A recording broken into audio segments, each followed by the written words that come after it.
Good morning, dear students. A warm welcome to all of you for our today's digital session for the subject Science and Technology, Section B. In our previous session, we have started with the discussion of textual exercise for chapter number 15, Life Processes in Living Organisms. We have completed the discussion up to question number 5. Today we will continue with the discussion, and then also after that we will be discussing the additional questions for this chapter. There was some confusion among the students regarding question number 5, how to write it and express it in your notebook. So we will start with the rediscussion today from question number 4 onwards. Name the hormones of the following endocrine glands and the function of each. There should be no confusion. It is a very simple answer. The entire chart you have on page number 177. I request all of you to open page number 177. You have to name the hormone. In the question they have given you the name of the endocrine gland. You can see here thyroid. You have to name the hormone which is secreted by them and then the function of that particular hormone in your body. So let us begin with question number 4. Now here the first one given in the textbook is pituitary gland, which I have excluded because n number of hormones are included in that. So we start with the next one, that is B, thyroid. Now for the answers you have to keep page number 177 of your textbook open. Thyroid. Now they have asked us name the hormone of the following endocrine glands. So the gland here is thyroid. You have to name the hormone and give its function. So if you refer the chart of page number 177, in the first column you have the name of the gland. Second column is location, third column is the name of hormone, and the fourth column is function. So we are concerned only with the third and fourth column. So for thyroid, the name of the hormone is thyroxine and the function is controls the growth of body and metabolic activities. Next hormone secreted by thyroid gland is calcitonin, and the function is controls the calcium metabolism and calcium level in the blood. Now similar way you have to make the columns in your notebook. Now while making the chart, you can make it one below the other. That entire table you can make name of the gland, the name of the hormone and its function anyway. The next in your textbook after thyroid is adrenal gland. Adrenal. So refer again, same page you have to keep open, page number 177. You can see in the center of the page adrenal gland. The name of the hormone is adrenaline and non-adrenaline. Now both the functions are given in the textbook. In this slide for you all I have placed both the function. Any one you can select and write in the notebook, because in the exam per hormone only one function will be asked. So both the functions are controls the behavior during crisis and emotional situations, stimulates heart and its conducting tissue and metabolic processes. The next hormone for adrenal gland is corticosteroid, maintains the balance of sodium and potassium and stimulates metabolism. From here you can select anyone and write. The next name of the gland is thymus. The next name of the gland is thymus. The name of the hormone is thymosin and its function is controls the cells which give rise to immunity.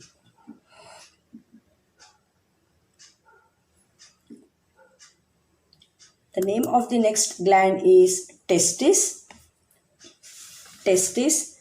The hormone is testosterone.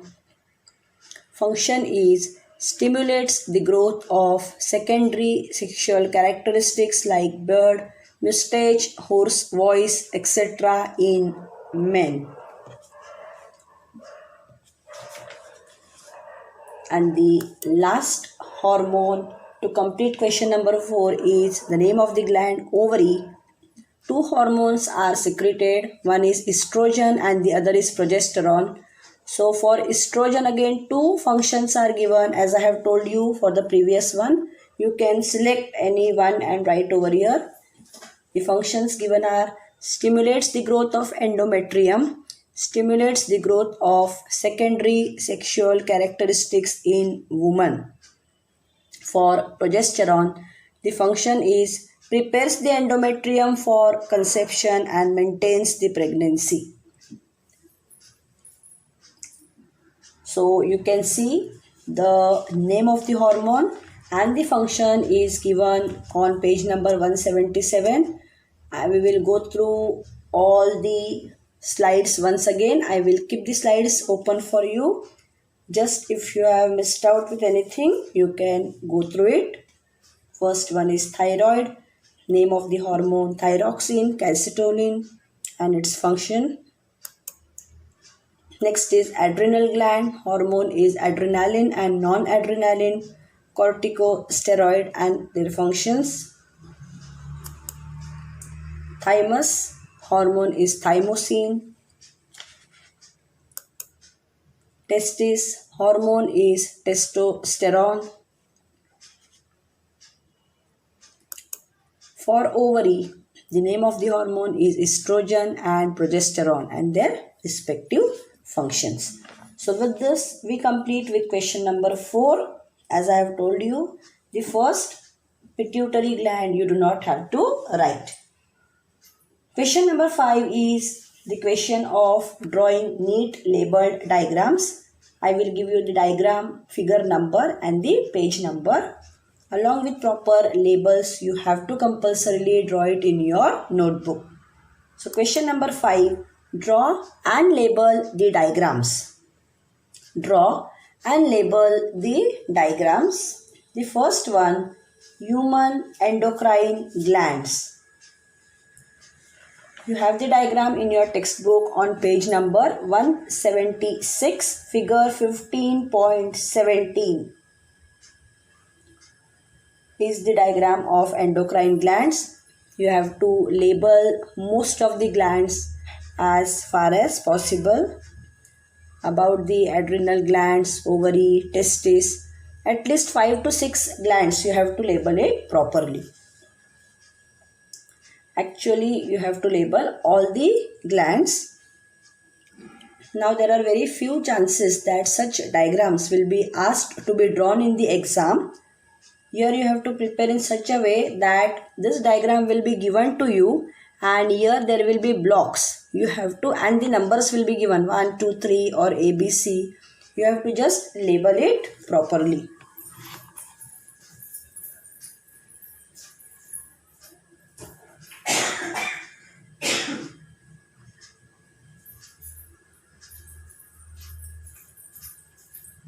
Next diagram, question number 5B. Human brain. Human brain. The diagram is in your textbook on page number 173, figure 15.11. Human brain. In your textbook you have on page number 173, figure 15.11. You don't have to draw this diagram, only this diagram you have to draw. And all the labelings you have to show properly. Cerebrum with the convolutions, cerebellum, medulla oblongata, spinal cord and pons. You don't have to draw this diagram, only the right hand side diagram of figure 15.11 on page number 173. The next diagram is C, nephron. Now here please don't get confused, nephron and neurons. There is a total difference between both of them. Neurons are nerve cells, which is our next diagram. So nephron is in the textbook on page number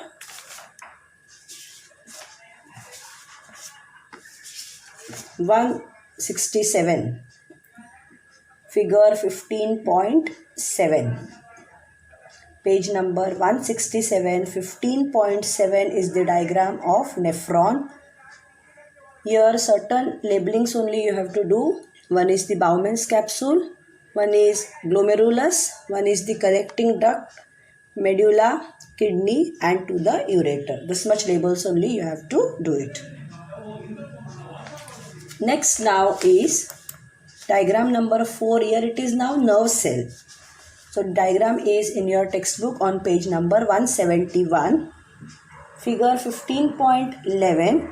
Now here you can see the nerve cell is accompanied by two more diagrams. You have to only draw the first diagram. And when it is nerve cell, then you have to mark dendrites, nucleus, cell body.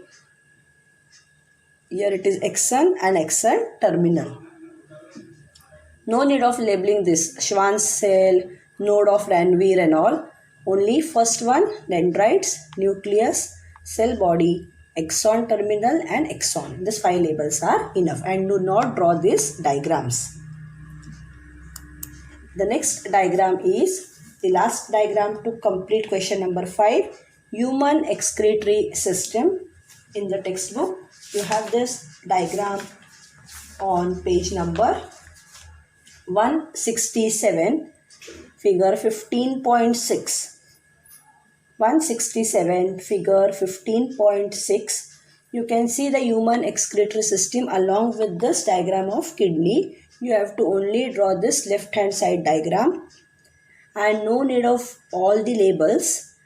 Kidney, then aorta, ureter, bladder, urethra, then small parts of the kidney. That much labels are enough. No need of drawing this diagram. With this, we complete with question number 5, that is drawing the neat labeled diagrams. Now we move to question number 6. At least one question we can complete today. Question number 6, answer the following. Here we begin with our brief questions. Keep your textbooks with you.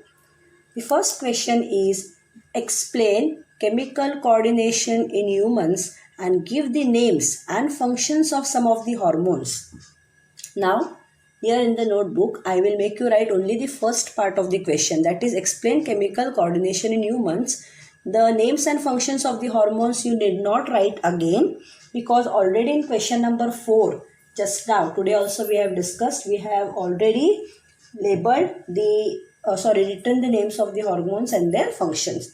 So while asking in the exam also, I will not club and ask it. I will either ask you chemical coordination in humans, or I will ask you the names and functions of the hormones. So if I ask you the second part of the question, then whatever you have written in question number 4, thyroid, adrenal and their functions, that you will write. So no need of writing again in the notebook. Now first part of the question, start with the marking. Chemical coordination in humans, page number 176, the very first line of that page, under the heading chemical control is your first point.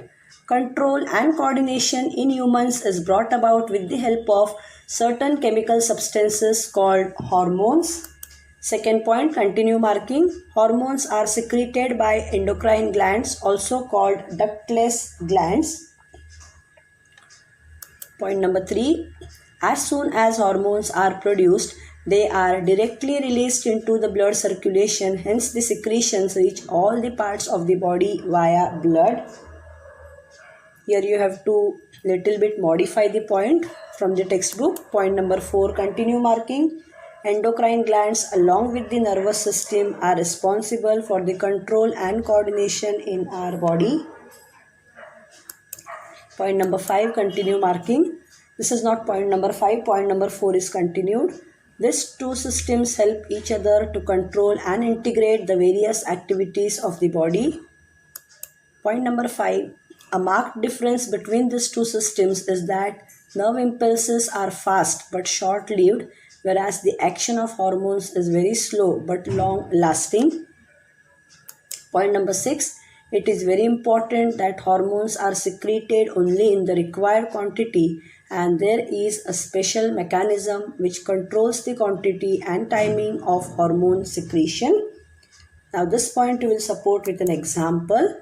For example, whenever there is an increase in the blood glucose level, certain cells in the pancreas get stimulated and as a response they release a greater quantity of insulin. Up to that. Question number 6b. Explain the difference between the excretory system of humans and plants. This is a sort of distinguish between type of question. You have to mention the difference between the excretory system which is seen in human beings and in plants. Now, as we have seen, for human beings there is a special excretory system which includes a pair of kidneys, a pair of ureters, urinary bladder and urethra. Whereas if you take the case of plants, there is no special organ or system which is responsible for this process. So that you can mention as the first point. Removal of wastes or the harmful substances out of the body is done by the excretory system in human beings, whereas no special organ or system for excretion in plants. Second point, you know that the wastes are usually thrown out of the body in the case of human beings in the form of sweat, urine, etc. Whereas for plants, most of the waste substances are stored in the leaves, flowers, fruits and bark of the stem. Always they are not thrown out of the body. Majority of the time it is stored in the different parts of the plant. That can be your second point. Any other point which you feel relevant for this answer, you can mention over here. With this we complete with question number 6b. Now let us proceed towards question number 6c. Explain coordination in plants with the help of suitable examples. Now this is quite a big answer. I will mark and give you the points. Wherever you feel you can shorten the points, you can do so and you can reduce the length of the answer. Page number 169 in your textbook you will get the answer for this question.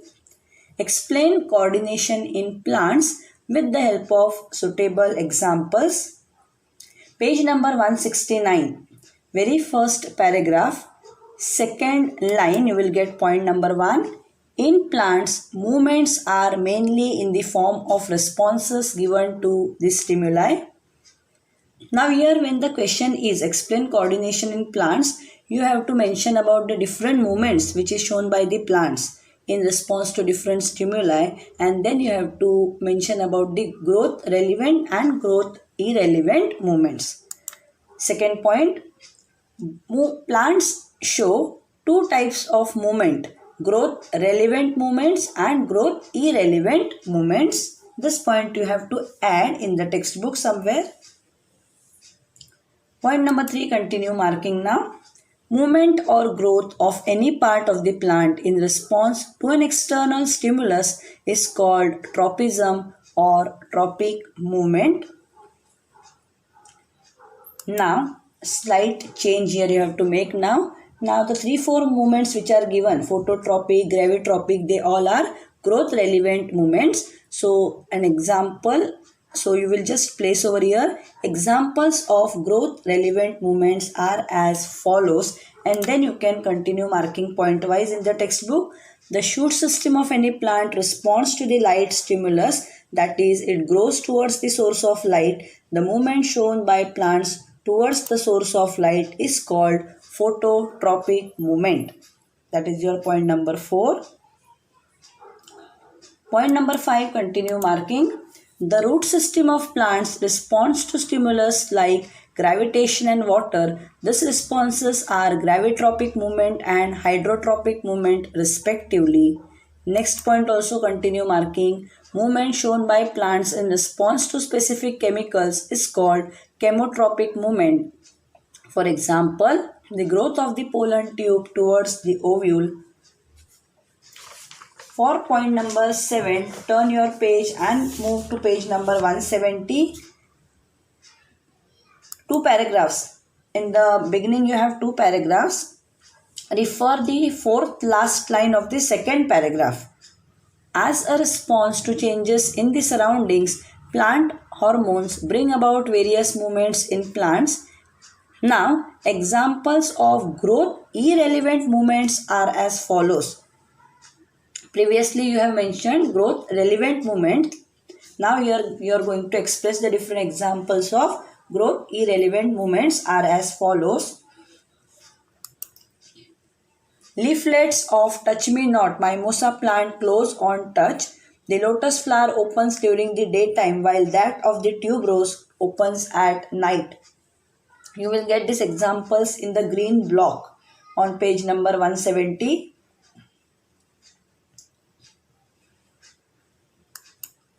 Next point you can mark in the first paragraph of page number 170.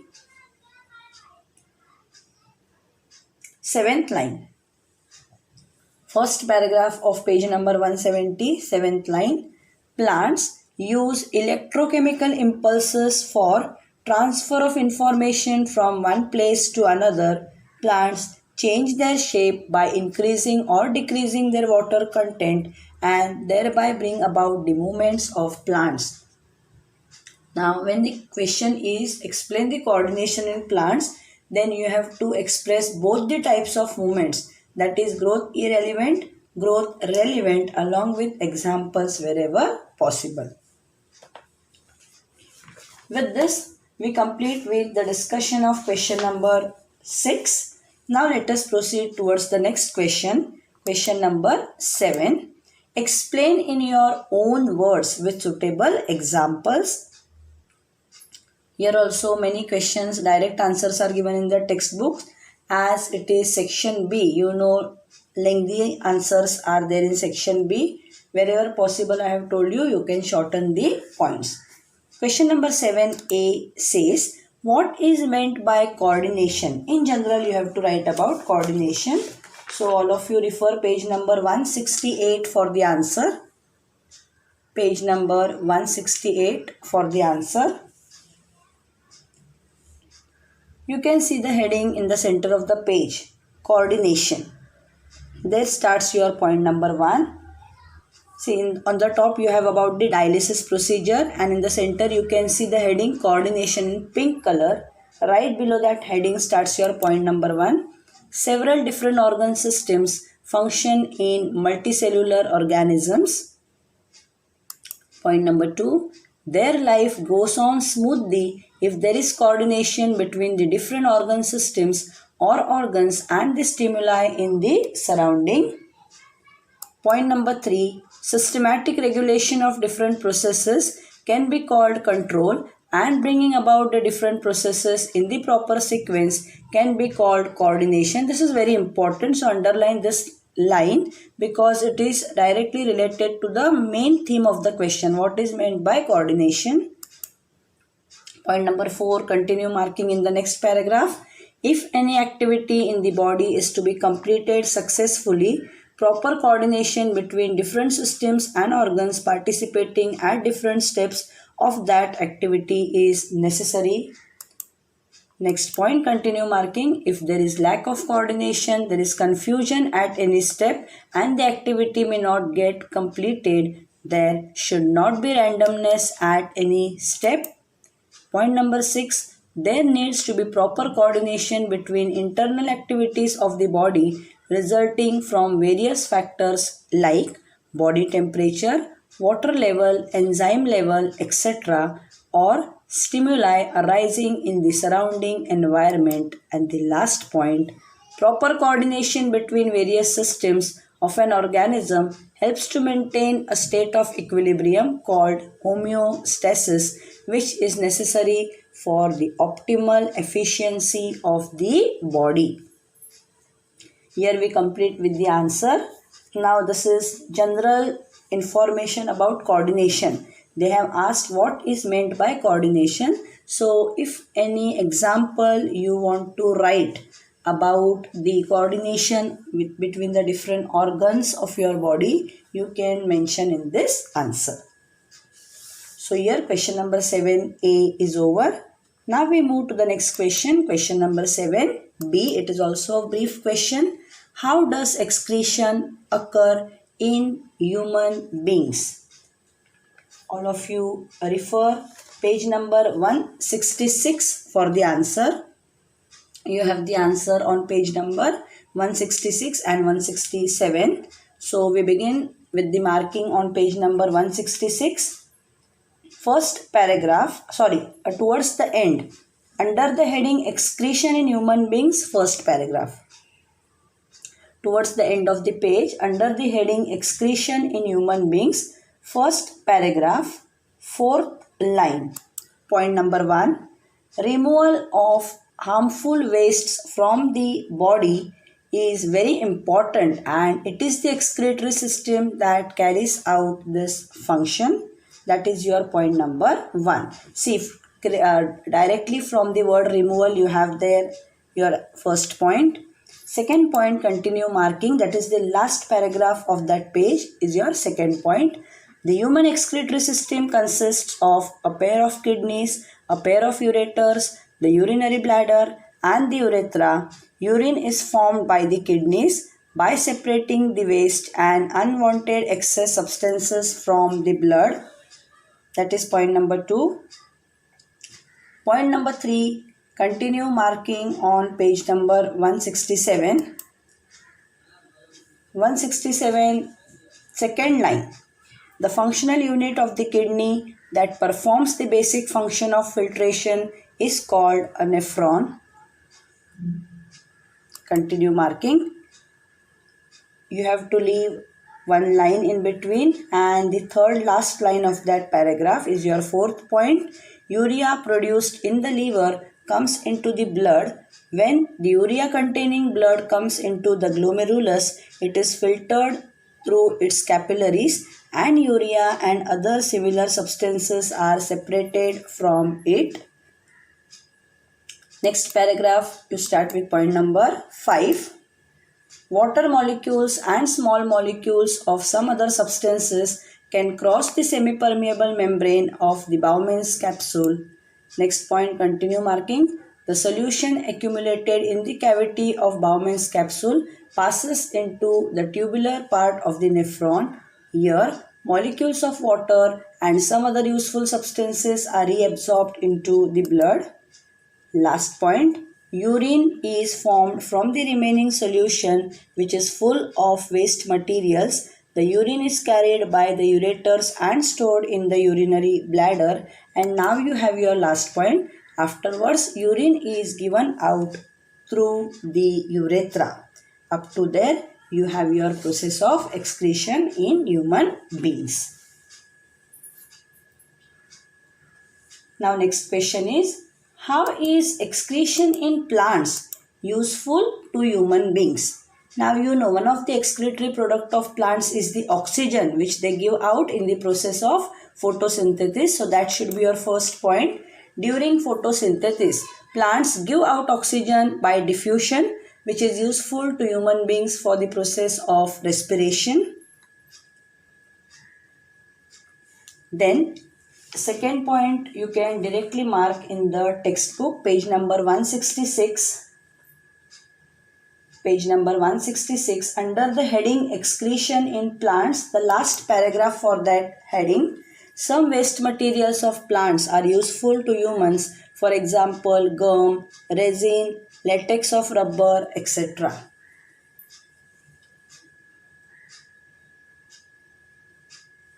So I hope up to question number 7C there is no confusion. Question number 7D I have omitted because they have asked the question, describe the transportation system in plants. So for transportation you have to mention about root pressure, transpiration, everything which you have already written in the short notes. If you see the short notes, there you have written, write a short note on root pressure, write a short note on transpiration. So again you don't have to write it as a full question. So you don't have to write question number 7D. With this, we wind up with our today's session. In our next session, we will complete the discussion of additional questions for this chapter, and then I will take up chapter number 18, that is observing space with the help of telescopes as a part of revision. Already revision for section A is over.